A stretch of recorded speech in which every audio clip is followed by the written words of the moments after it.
আজকের ভিডিওটা সিম্পল একটা জিনিস, এজ ক্যালকুলেটর। তোমার বয়সটা বলবে, কত বছর বয়স তুমি, সেই জিনিসটাও বলবে। এটা হলো প্রোগ্রাম। তো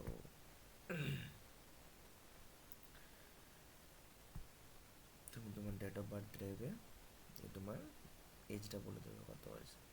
চলো রান করি। এখানে ফরম্যাটটা বলে দিয়েছে বছর, মাস, ডেট।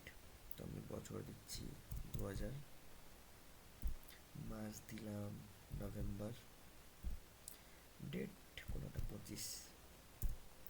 তাহলে you R 24 years old, 3 month and 20 days old। ঠিক আছে, এজ ক্যালকুলেটর। তো কেমন হয়েছে বলো আমাকে, জানিও। ঠিক আছে, এটা ছিল একটা এজ ক্যালকুলেটর, যে তোমার যে বয়স, সে বয়সটা বলে দেবে। ঠিক আছে, এটা তুমি চেঞ্জ করতে পারো লেটারটা, যেটা লেখা ছিল, ঠিক আছে, রেড কালারে। এবং কালার টালারগুলো চেঞ্জ করতে পারো। ঠিক আছে, তো আজকের প্রোগ্রাম এখানেই, দেখাচ্ছে নেক্সট ভিডিওতে। চলো, বাই।